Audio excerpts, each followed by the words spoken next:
तो दोस्तों आज हम बात करेंगे 5 ऐसे सुनहरी वाकयात और सच्चाई के बारे में जो रहती दुनिया लोग याद रखेंगे। सबसे पहले बात करते हैं बेहया औरत के बारे में। मर्द के कफन में 3 कपड़े होते हैं, जबकि मुसलमान औरत के कफन में 5 कपड़े होते हैं। 2 जायद कपड़ों में एक स्कार्फ और दूसरा सीना बंद होता है। अफसोस है इस मुसलमान औरत पर जो पूरी जिंदगी अपना सर और सीना खुले छोड़े, लेकिन मरने के बाद अल्लाह ताला अपने पास इन अज़ा को ढक कर ही बुलाते हैं। ऐ मुसलमान औरत, अफसोस है तुझ पर, अल्लाह तुझसे कितनी हया करते हैं, लेकिन तू अल्लाह से बिल्कुल हया नहीं करती। अब बात करेंगे हजरत अली रज़ी अल्लाह अन्हु से किसी ने पूछा कि आपकी तलवार तो बहुत तेज है मगर आपकी सवारी सुस्त है, क्या ही अच्छा हो कि आपकी सवारी भी तेज हो। तो हजरत अली रज़ी अल्लाह अन्हु ने फरमाया, तेज सवारी की जरूरत 2 लोगों को होती है, एक वो जो मैदान से डर के फरार होना चाहते हैं, दूसरे वो जो भागते हुए का पीछा करें, यानी माल और गनीमत के लिए। मैं दोनों काम पसंद नहीं करता। इसके बाद बात करेंगे मिट्टी पे सोने वाला शहंशाह। कैसरे रोम ने हालात का जायजा लेने के लिए अपना एक आदमी मदीने में भेजा। वहां पहुंचकर वो किसी से पूछने लगा, आपके शहंशाह मुअज्जम का महल कहाँ है?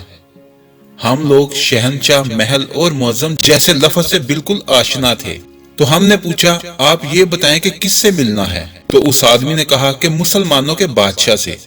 तो लोगों ने फरमाया, हमारे यहाँ बादशाह कोई नहीं, सिर्फ एक हादिम होता है जो हमारे मामलात का इंतजाम करता है।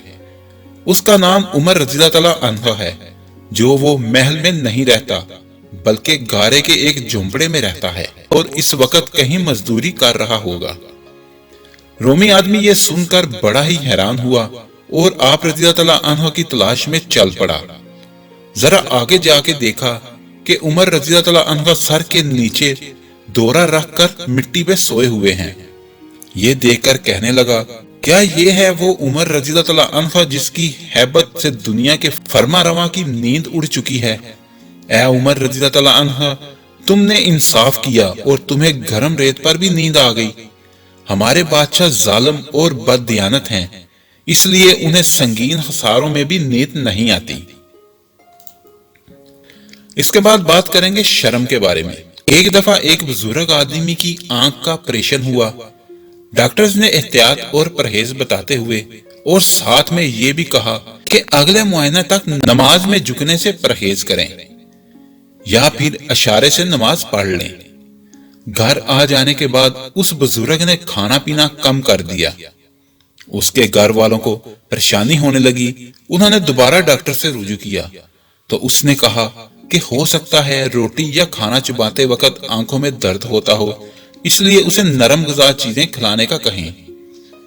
1-2 दिन तक घर वालों ने देखा मगर बुजुर्ग ने खाने में कोई तब्दीली ना आई। कुछ दिनों बाद उन्होंने बुजुर्ग से पूछ लिया कि आप खाना क्यों नहीं खा रहे? डॉक्टर ने तो सजदा करने से मना किया था, ना कि खाना खाने से। तो बुजुर्ग ने जवाब दिया कि जिसको सजदा नहीं कर सकता उसका रिज़्क खाते हुए मुझे शर्म आती है। तो आखिर में बात करेंगे तमाम मसाइल का हल सिर्फ एक तस्बीह में। जैसा कि आप जानते हैं कि जिंदगी फूलों की सेज नहीं है। जिंदगी में हर इंसान को कभी ना कभी किसी ना किसी मसाइल का सामना करना पड़ता है, चाहे वो कोई करोड़पति हो या अरबपति। कभी बेटी के रिश्ते का मसला, कभी कारोबार में नुकसान या कभी डिप्रेशन का शिकार हो जाना। इस तरह से और भी कई मसाइल हैं जिसमें इंसान कभी ना कभी मुब्तला होता है। बाज़ दफा ये अल्लाह ताला की तरफ से आजमाइश भी होती है। हम आपको एक ऐसा अमल बताएंगे जो आपको रोज करना है, जो है भी बहुत आसान, और इस अमल को करने में मुश्किल से 1 मिनट भी नहीं लगेगा। करना आपने बस ये है कि रोजाना तीसरे कलमे की एक तस्बीह पढ़ना अपना महमूल बना लें। इसकी बरकत से आपकी तमाम परेशानियां और मसाइल हल हो जाएंगी। इसके लिए एक जरूरी बात यह है कि आपको नमाज की पाबंदी भी लाजमी करना होगा। हमारी वीडियो अच्छी लगी है तो अगर आपको हमारी वीडियो अच्छी लगी है तो इसको लाइक और शेयर करें और हमारे चैनल को सब्सक्राइब करना ना भूलिए। शुक्रिया।